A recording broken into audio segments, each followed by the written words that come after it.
Masechet Eruvin Daf Kaf Aleph. We begin with a section of halacha about the limitations of the use of paseh biraot.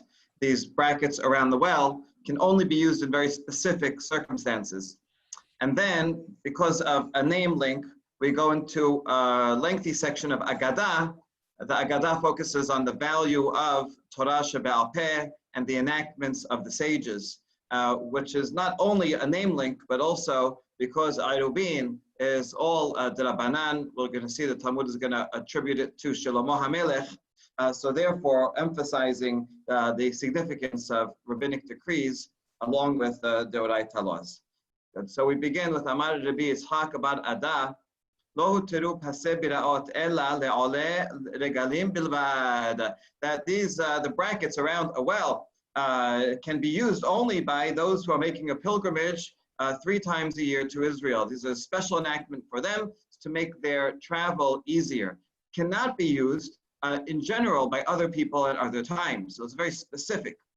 Is that true? Lo tiru paseh biraot ella lagabe behema bilvad. We have a baraita that says that they are enacted specifically for animals to use. So they're not even used for humans at all, but yes, for animals, and that would be, at all times. So what's the conclusion? My behemat ole regalim. So we combine the two, and they could be used for animals when people are making the pilgrimage. So it's actually quite specific. I mean, we discussed this halacha for some length, but according to this, it would not seem to apply nowadays, or in most cases, even in times of Bet HaMikdash. So what about a person who is traveling? But a person can simply climb down into the well.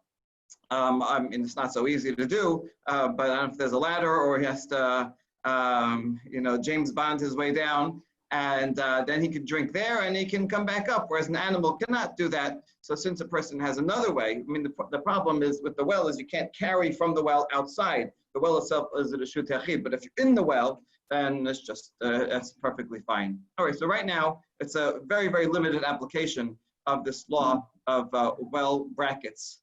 So Imi, is this true? Amar Rabbi Yitzchak, Amar Rabbi Yehuda, Amar Shemuel, that's the same, maybe not the same rabbi. Lo tru paseh biraot ella libe'er ma'im chayim bilbad. Hold on, we have another statement that says that paseh biraot are good for wells of spring water. If it's made for an animal, animals are not very picky about whether they have Poland Spring or Brita, right? They drink any water. So the mechunasin, meaning water from a cistern, that's just rainwater and sitting there. It's not as quality as well water. So if it's meant for an animal, then these corner brackets should be useful as for a cistern as well as a well. So why would that be only for a well? Answer is we need something that is fit for human consumption. So this is very interesting. The water that is allowed, permitted by this, has to be water that is fit for human consumption. Although only animals can actually use it for a human to draw and feed the animals. So this is a bit strange, and we'll see why. There are circumstances in which humans also will benefit from it, as we'll see in a second. Okay, gufa. Now, gufa means we go into the body of that baraita and quote it in full. Lo tiru paseh biraot ella lebehema bilvad. That's the part what we said just now. Aval adam metapes ve'oleh, metapes ve'yored. Okay, so we quoted that it's only for animals that this special leniency is allowed of the corner brackets. But a person has to climb down. But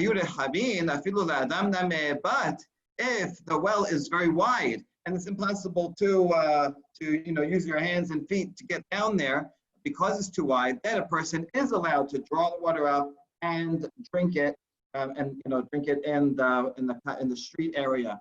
So see, there are cases where a human would also be able to use it. We saw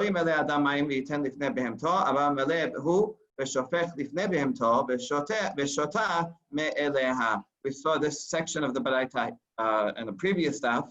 A person should not fill up a bucket of water and feed it to his animal. But what you can do is you can take the bucket and pour it in front of the animal so that it will drink on its own. Okay, on this we asked, Matkif ladav anan, imken maho ilu pase biraot. So if that's the case, that I can't actually feed it to the animal and pour it, then what is the benefit of having these corner boards? We ask a question on that question. Maho ilu lemalot mehen. What do you mean? Maho ilu? What purpose do they serve? They serve a purpose that I can draw water and then I'll pour it in front of the animals for them to drink out of their feeding trough. So there is an important use. No, this is what I meant by the question. It was not a silly question. What is the purpose of requiring, as we did in the Mishnah, requiring that there be enough space for the animal's head and most of its body that it can fit within the corner brackets from the edge of the well to the edge of the brackets? What's the point? Why mention that the animals have to fit in there? It sounds like the animal is drinking, right, from the bucket that I drew, and that's why most of it has to fit in there. If I'm just pouring it somewhere else and the animal's drinking on its own, then the animal could be anywhere. So that answer, which we already know,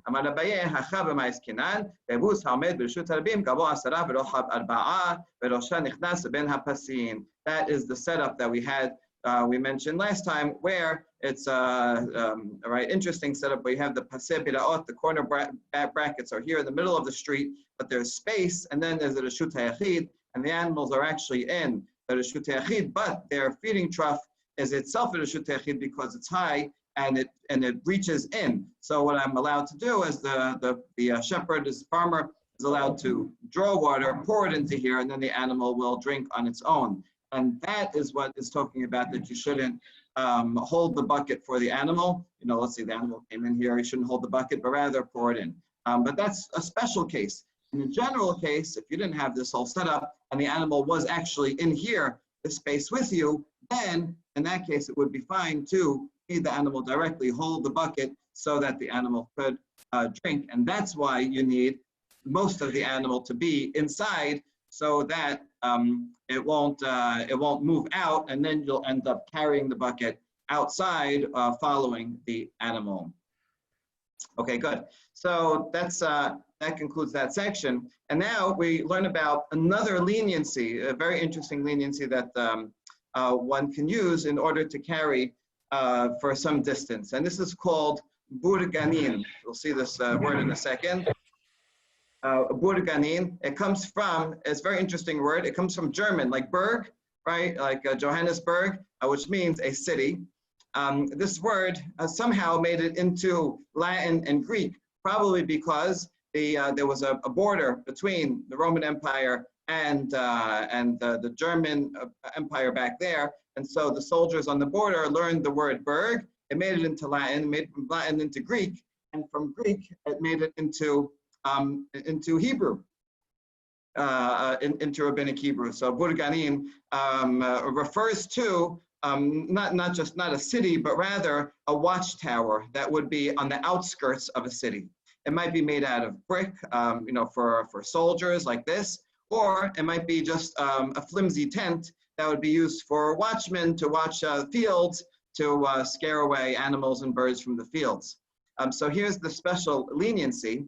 If I have, this is talking about Techum Shabbat, outside of the edge of the city, in other words, the last house of the city, I'm allowed to walk 2,000 amot further out, but not more.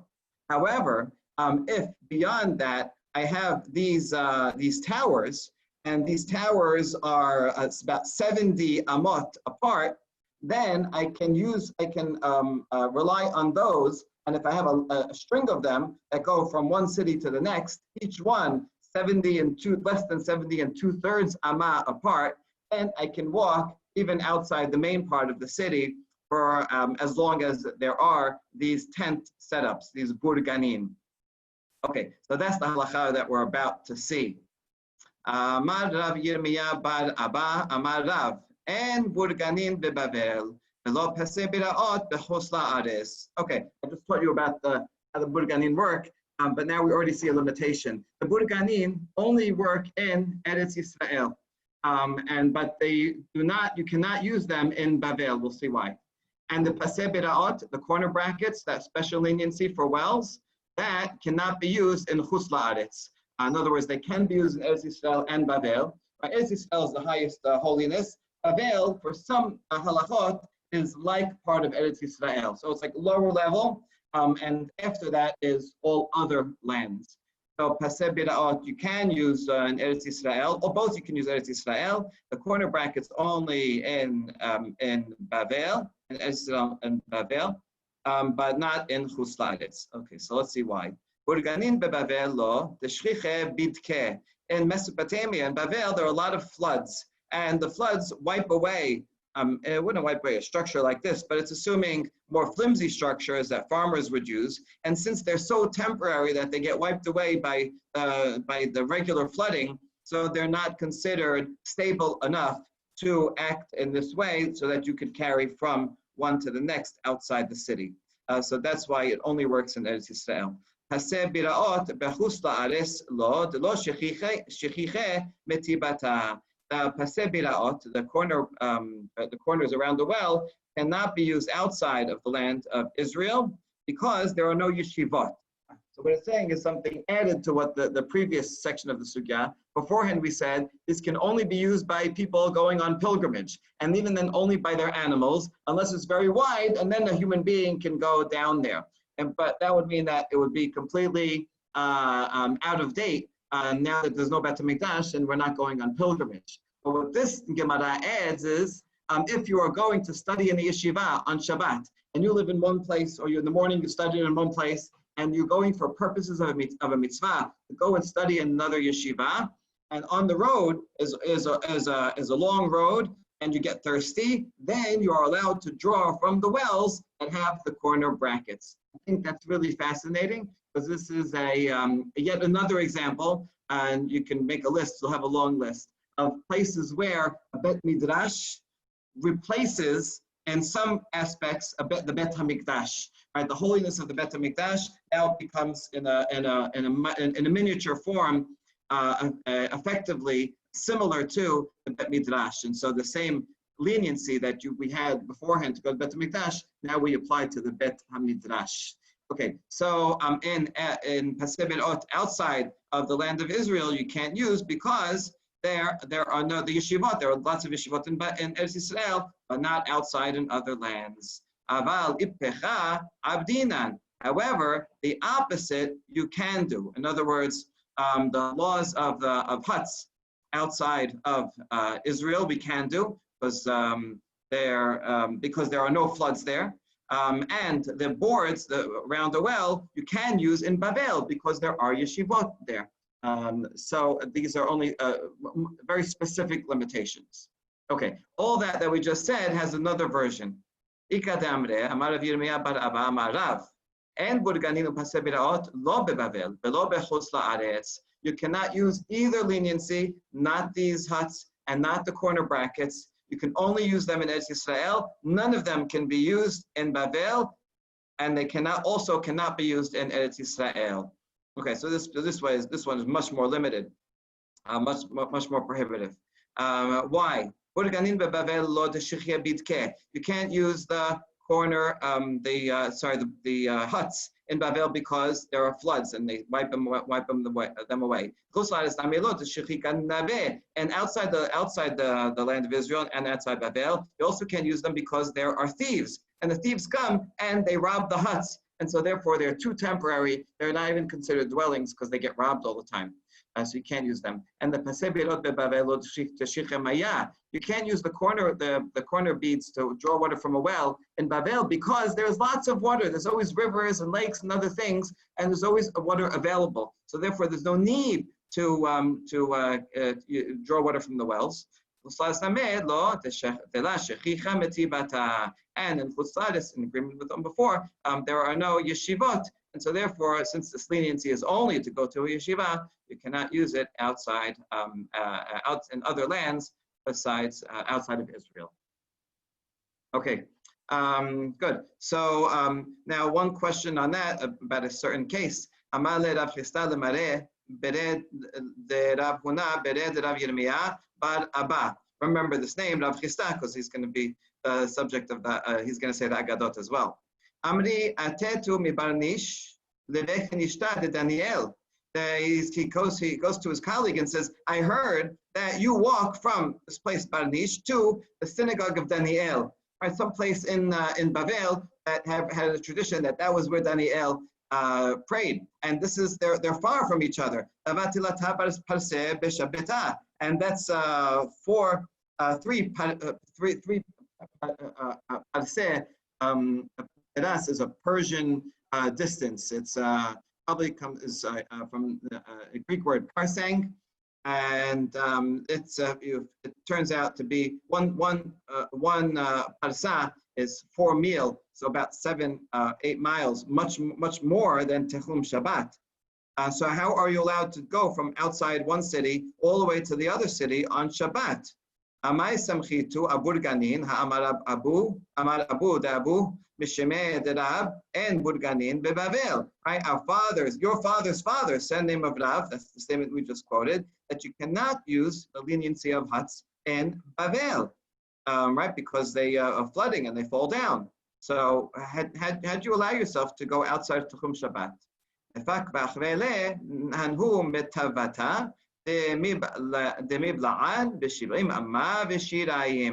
he went out and says, come walk with me. He showed him that there were these ruins that were each distance 70 amot and a bit from each other. In other words, within the 70 2/3 that it would have to be. So although they were not huts, they were ruins, houses that are dilapidated, but that could still serve for the purpose of this to be these stopping points that could connect the two cities. And so you see, even in Bavel, although Rav said that you can't use this, but if you have some kind of structure that is stable enough that it would withstand the flooding, then that would be okay. All right, that ends the section of halacha. And now that we quoted Rav Chisda from Mari Balmar, now we're going to quote a lengthy section of Agadah in his name. Amar Rav Chisda Daresh Mari Bar Mor. מה דכתיב לך תכלה ראיתי כס רחבה בשפתך מאוד, דבר זה אמרו דוד ולא פרשו, אמר איוב ולא פרשו, אמרו יחזקאל ולא פרשו, עד שבא זכריה בן עדו ופרשו. Fascinating Agadah. Pasuk in Tehillim says, all right, for every goal, every limit has a purpose. In other words, everything has some end, except for your mitzvah. Your mitzvah is very, very broad. So, it's very broad, but it has some limit. This, David said it, but he didn't explain what is the limit of the mitzvot of the Torah, right? It just says it's very broad, so where is the limit? He said it. Eov repeated it, but this still did not explain what is the limit. Yechezkel also repeated it, but didn't explain what the limit is, until the prophet Zechariah, the one in Terei Asad, he came and he explained it to us. It's very interesting. It reminds me of the kind of style or the assumptions behind the pesher genre that we find in some of the literature from the times of the second Bet HaMikdash, where they say that Navi said something, but was not understood by anyone until much later, where their contemporary leader is able to explain what the Navi originally meant, right? But it was the meaning was hidden for generations until it was revealed. So it's a possibility that a Navi can say something and nobody understands it until generations later. So it's very rare to find in Midrash usually, but this is one example. So it could be a good paper for someone to write. Maybe I'll write it. Okay. Amara David v'lo pirisho. Let's explain. What does it mean? David said, Dichtiv l'chot tichla re'iti kes rechava misvatecha me'od. David just said the pasuk, but he didn't explain how broad is the Torah, right? Is there any limit? What are the limits? Amara Eov v'lo pirisho. Dichtiv aruka me'eres midah urechava min niyam. Referring to Torah is longer than the earth, broader than the sea. Okay, that doesn't explain exactly how big. Amaro Yechezkel v'lo pirisho dichtiv vayifros ota lefanai vehi ketubah panim ve'achor ve'chatub eleha kinim v'hege v'hi. Yechezkel sees a scroll spread before him, and it's written on double-sided, and it's written on it lamentations, melody, and woe. That's all, but he doesn't explain how big is this written document that is the Torah. As she here explains, referring to Torah shebe'al peh. Torah shebichtav, we know exactly. You can see, go get a Sefer Torah, Tanakh, right? You can see exactly. It's limited in its size in terms of the text. But Torah shebe'al peh, the rest of all the rest of the teachings, how broad is it? Okay, now that we mentioned this pasuk from Yechezkel, just a tangent about what all of these terms mean. Kinim zopot anutan shel sadikim ba'olam hazeh. Lamentations is the punishment of the righteous in this world. Which even though they're righteous, perhaps they deserve some punishment for small things, sins that they do. וכן הוא אומר קנאי וקוננוה. והגה זו מתן שכרן של צדיקים לעתיד לבוא. But those righteous people, they get reward in the world to come. So that's the melody that they are singing. וכן הוא אומר על היגיון בחינות היגיון. והיא זוהי פורענותן של רשעים לעתיד לבוא. והיא is referring to the woe that will be the punishment for the wicked in the world to come. וכן הוא אומר Hova al Hova Tabo. Okay, so this scroll it talks about the theodicy and punishment and reward for wicked and the righteous. Okay, so and the tangent, we still have to explain the pasuk about David. How broad is the Torah, specifically the oral law? Ad sheba Zechariah ben Aido uferesho dichtiv. Vayomer elai ma ata ro'eh va'omar ani ro'eh megillah afa. Orka asrim ba'ama v'rochba ayaser ba'ama. So Zechariah had a prophecy. He sees a flying scroll, and he describes it as being 20 amot long and 10 amot wide. So there you go. Now we have some measurements of the scroll. Now this scroll is flying, and so we assume that it's folded in order to be flying. So if you would unfold it, kind of like wings, then it would be twice as big. So that's 20 by 20. And now borrowing from the other pasuk from Yechezkel, it's written front and back.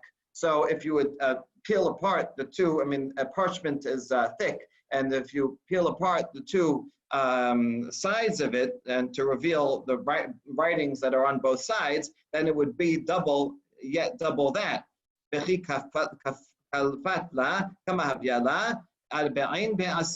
And so then it doubles from 20 to 40. And so now we have writing on parchment that is 40 by 20 cubits, or 800 square cubits. Now, when the Navi is talking about cubits, it's not in human cubits, because this is a scroll that is presented to him by God. So therefore, we're talking in heavenly cubits, which we don't know how big those are, but these would be much bigger heavenly cubits.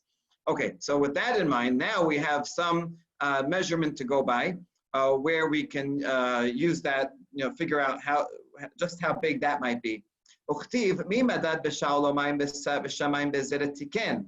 in Yeshaya, where he says, who measures the water in the hollow of his land, and who meted out heaven with the span? I use the word zeret. Zeret is half an amah, like a span of a hand. נמצא כל העולם כולו אחד משלושת אלפים ומאתיים בתורה. Okay, if a zeret is half of an amah, and a square zeret, right, would be a quarter, right? Half times a half would be a quarter of a cubit. And therefore, since we see that the entire heavens span one zeret, which is a half a cubit times a half a cubit, so a quarter of a cubit in a quarter square cubit, and that's the length of the heaven. And now we just saw that this scroll that has written on it the words of the oral law is 800. So 800 divided by a quarter, you get 3,200. So there you go. How big is the Torah? It's 3,200 times as big as the heavens. All right, there you go. See, we have an answer. Zechariah was able to provide. We still can't translate it into human terms, but we have it as at least relative to divine terms. Okay, good. Amar Rav Chisda Daresh Mori Marib Bar Mor. Same sage continues teaching more agadot. Ma dichtib hine shene dudaet te'anim mu'adim lifnei hechal Hashem hadud ha'echad te'anim tovot me'od kit eneb habakurot. hadud ha'echad te'anim ra'ot me'od ashelo te'achelna meroa. This is Yirmiyah seeing two baskets full of figs, one which was very good and one which were very bad. Okay, representing righteous and evil. Tenim atavot elu sadikim gemurim. Tenim araot elu reshaim gemurim. The good figs represent righteous people, the completely righteous, and the bad figs represent completely those who are complete evildoers. Hashem atomar abad sibram ubatal sikuyam. Now, if you might think that the wicked, they lost their possibility of ever continuing, having any continuity, but there's another reference too. This is dud is here means basket, but it's similar to the word dudaim, which really means a certain type of flower, like the one that Eruvin picked, but it's the same word. So we're connecting them. So dudaim nat nureach, both of them yield a good fragrance. Elu ba'elu atidin sheitinu reach. Yet both of them will eventually yield fragrance, and so the wicked will make teshuvah one day and be able to come to good. Okay, nice Darasha. Darash Rava, my dichtib, how do they not know reach? Elu b'chorei Israel shelo ta'amu ta'am. This refers to the young men of Israel who never sinned, who are still innocent. Continuing with Shir Shirim, making the Rasha on each phrase.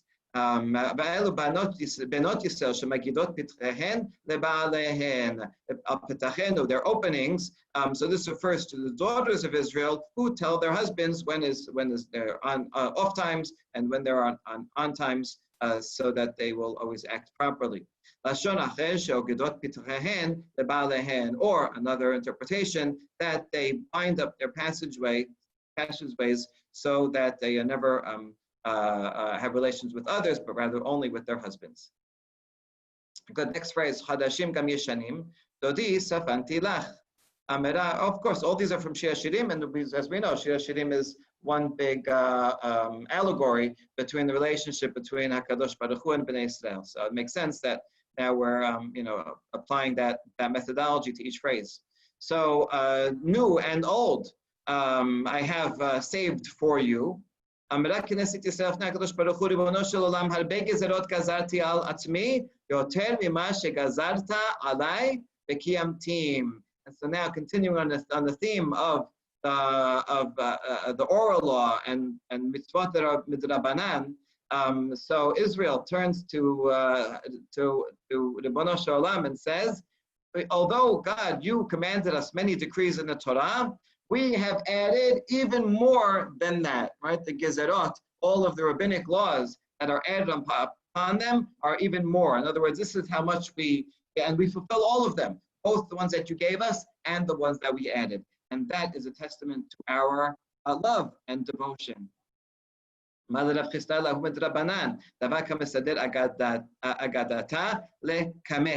It's interesting. It seems there were certain sages who were experts in Agadah. And so Rav Chisda was talking to one of these arrangers of Agadah. Perhaps they're arranging them because when they speak in public, they have to memorize and arrange them all in good rhetorical order. So he speaks to one of them, an expert in Agadah, and he says, have you ever heard any nice chidush explanation of this, the new and the old? What's the new and the old? We already saw, right? What it implies here is Yeshanim are the laws of the Torah that God gave us, and Chadashim are the laws of the rabbis that the rabbis added on to it that are new. So he said, Amaleh elu misvot kalot, elu misvot hamurot. So that expert Agadah said it refers to lenient mitzvot and stringent mitzvot. Not clear why we'd call them old and new. So Amaleh v'chi Torah pamim nitena. So was the Torah given at different times, or the stringent ones given at one time, and the lenient ones then a different time that you would call one old and one new? That doesn't make sense. So therefore, he has a different explanation, a better one. So the old ones are the Torah, and the new ones are the words of the sages that they have added, as it says above. Okay, good. This is continuing more derashot from Rava, Darash Rava.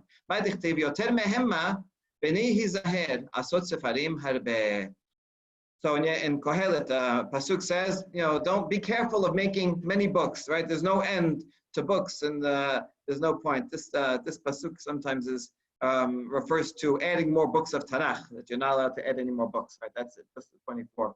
But here a different explanation. Beni, Hizaher b'divrei sofrim, yoter midivre Torah. So Sefarim here referring not to written scrolls, but rather words of the Sofrim, another term for the sages, mostly the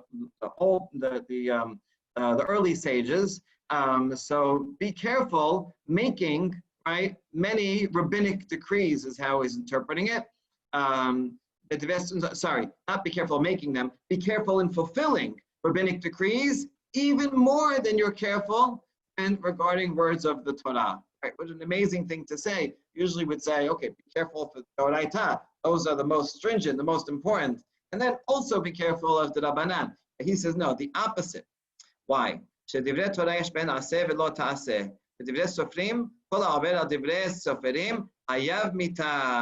the words of the Torah, there's different levels. There's some things that are aseh, lo ta'aseh, some things you get lashes, some things capital punishment. There are different levels in the Torah. But the words of the rabbis, all of them are capital punishment.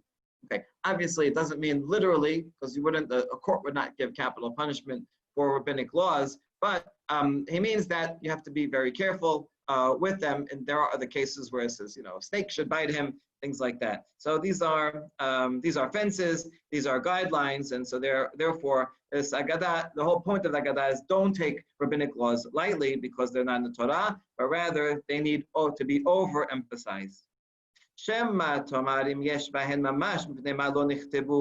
Okay, important question. If they're real, right, then why weren't they written down, right? If they're so important, then why do you leave them just oral that they could be forgotten, that we can't see them, we can't read them?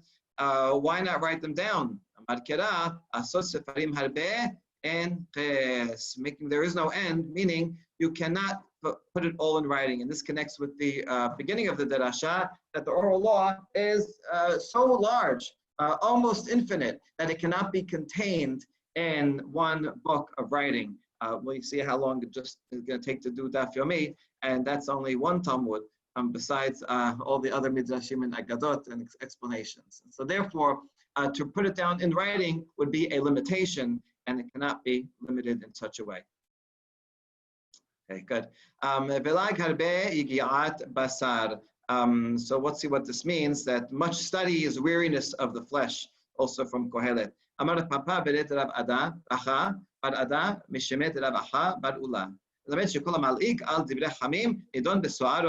says anyone who mocks the words of the sages will be sentenced to boiling excrement. Matkif la'rava, miketiv lag, lahag ketiv. Wait, you read it wrong. It doesn't say lag with an ayin, but rather with a he. That is how we have it in our Tanakh. So that means it has a very different meaning. Ella kol ha'hogeh bahen, ha'ayim tam basar. He turns into a positive. Lag, meaning to meditate, to study them. Anyone who does that, it's like experiencing the taste of meat. In other words, it's always fresh and meaty and delicious and substantial. So therefore, always good to study. Tenor Rabbanan Maaseh Rabbi Akiva She'ah Habush Bet Hasurim. Famous story about Rabbi Akiva, who was in jail, probably because he was one of the rebels against the Romans. And so his student was attending to his needs. And the student Yoshua would always bring him a certain amount of water for him to use. One day, the prison guard saw Rabbi Yoshua bringing a bucket of water. Says, you have a lot of water here today. Why does Rabbi Akiva need so much water? Oh, maybe you're using it to dig a hole do a tunnel under the prison, using the water to soften it up and make a tunnel. You don't need all that water. The prison guard poured out half of it. And then Rabbi Yoshua went to Rabbi Akiva with only half the water. Rabbi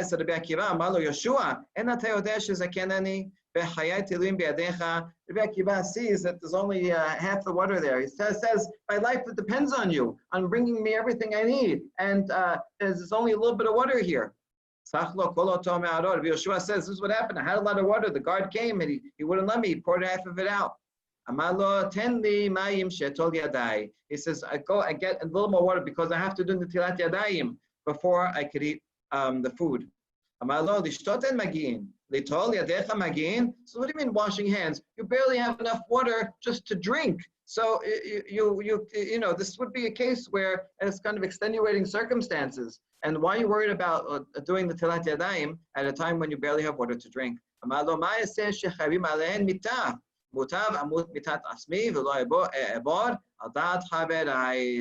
Akiva says, what can I do if I don't do Netilat Yadayim? The whole Netilat Yadayim is a law midirabanan. For nowadays for us, I mean, it derives from Kohanim who would have to eat their tirumah betahara, and this is a rabbinic type of tum'ah that would apply only to one's hands. So that's why we act like Kohanim, and when we eat bread, we also do it. But since this whole thing is the Rabbanan, you might take light of it. But Rabbi Akiva does the opposite. He says this is something that would be liable to capital punishment. I would rather die of thirst from my own actions and not violate what my colleagues enacted in order to do Netilat Yadayim. And so he went on a hunger strike. Amru lo ta'am kilum ad shevi lo mayim v'natal yadav. He would not eat anything until they allowed water to come in. They said,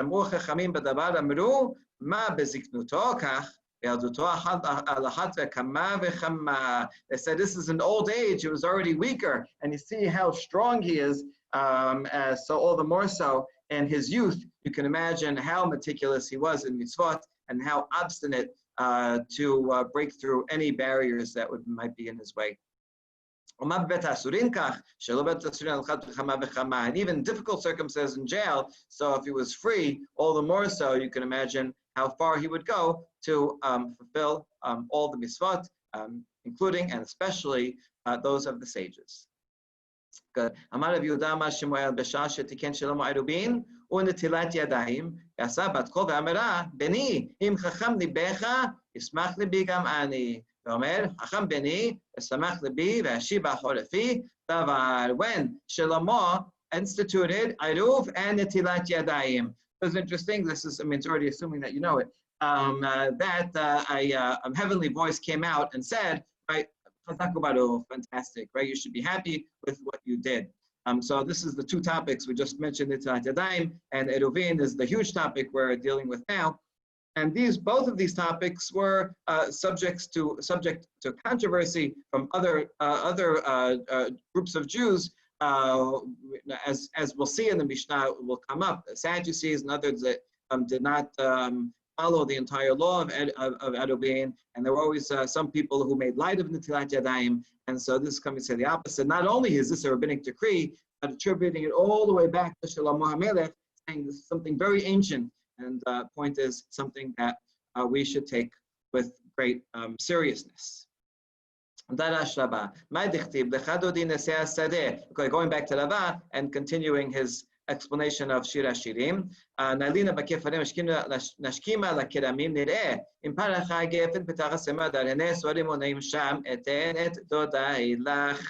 So he says, come beloved, let's go to the field. Lodge in the villages. Let's get up early to the vineyards and see if the vine has flowered, if the grapes and blossoms have opened, if pomegranates are in flower. There, I will give you my love. Each of these phrases, let's see what it means. So when it says,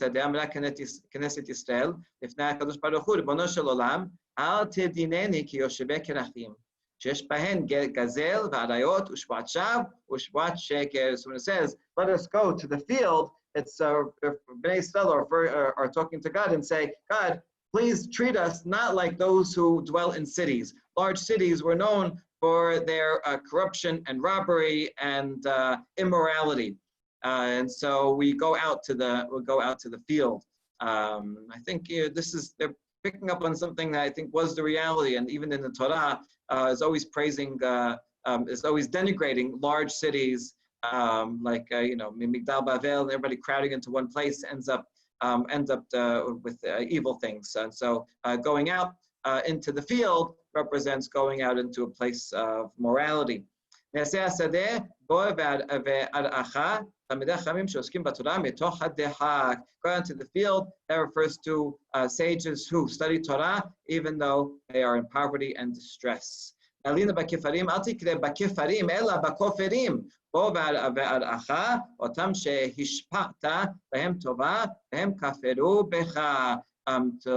go in the villages, don't read it, so we read punctuated, koferim, deniers. I will show you those that you did good for them, and yet kafru becha, yet they denied the very good that you did. Referring to other nations of the world, she says Edom. Right, so in other words, God, you did good to them, and look how they didn't appreciate. But we appreciate what you have done for us. The vineyards. This is the synagogues and houses of study. And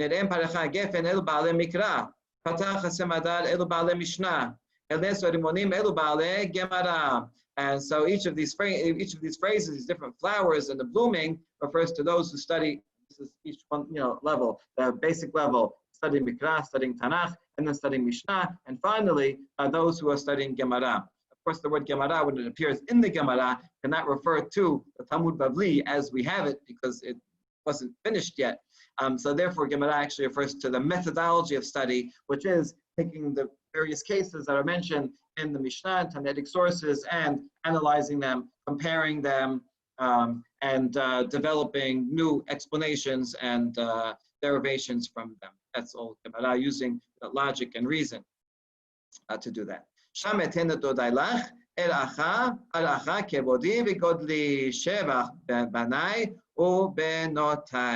And so, in turn, Hashem will show those who study his glory and his greatness. Good. Says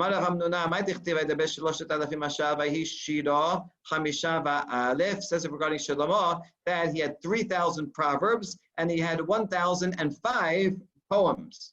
That means not just 3,000 altogether, but rather 3,000 proverbs on every single word of the Torah. Right? So the drashot we had just now just might be examples of the kind of mashal that the rabbis gave to each phrase of Shir Shirim. That'll be only one of 3,000 on every word. And every word of the scribes also 1,005 explanations.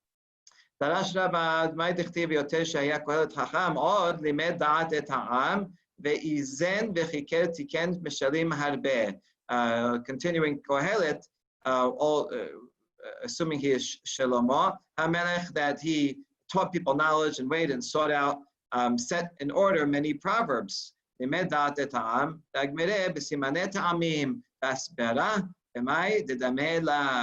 refers to the ta'amim, the punctuation, accentuation marks. This is, I think, the earliest reference to the ta'ameh hamikra that we still use today. Maybe in an earlier form, probably not in the form we have today, because we know that there was a development in different systems of ta'amim. But just the basic idea of it, and also explained each matter by comparing one thing to another. Sometimes something is very difficult to understand, by making a comparison to something easier to understand, so then you're able to understand something that is also very deep. And that'll lead us to the last drasha here for the day. ואיזן וחיכר תיקן ושלים הרבה, אמר עולה, אמר רבי אליעזר, בתחילה הייתה תורה דומה לכפיפה שאין לה אוזניים, עד שבא שלמה ועשה לה אוזניים. It says the Torah was once like a basket without handles, right? A big basket, and it's like those paper bags that they give you at some supermarkets, and you can't hold them. However, Shlomo came and made handles for it, and now we can carry it with us. And so the nimshal is that the words of the Torah were obscure, were not understandable. There was all this massive Torah, but no one can access it. And because he made mishalim, he made parables, and explained this thing that's a very deep philosophical or legal concept that no one could understand. He said it's similar to this, and by giving a parable, through parables and stringing parables to another, he made that which is esoteric, he made understandable. And that shows you the great value of mashal, of speaking through parables. This obviously becomes something very important in later Jewish philosophy, and Rambam, and Moreh Nevuchim, and so on. So this is the end of the Darashot for today, and we see how the halachic section about water, the water does come up again, right, in the Agadah section as well, regarding that Netilat Yadayim. So there's a lot of themes, and although the link is just one sage, happens to say the last halacha and the first Agadah, but I think the literary link here is much more important, which is that all of Masechet Eruvin, which is all D'Rabbanan, and there were people who did treat it lightly. These Agadot come to tell us that the words of the sages should be taken with even greater seriousness and studied and practiced with great diligence, as much, and according to this, even more than the words of the Torah themselves, because the words of the Torah are limited. We know how big they are. The words of the Torah Sheba'al Peh are 3,200 times the surface area of the heavens themselves. Baruch Adonai L'olam, amen v'amen.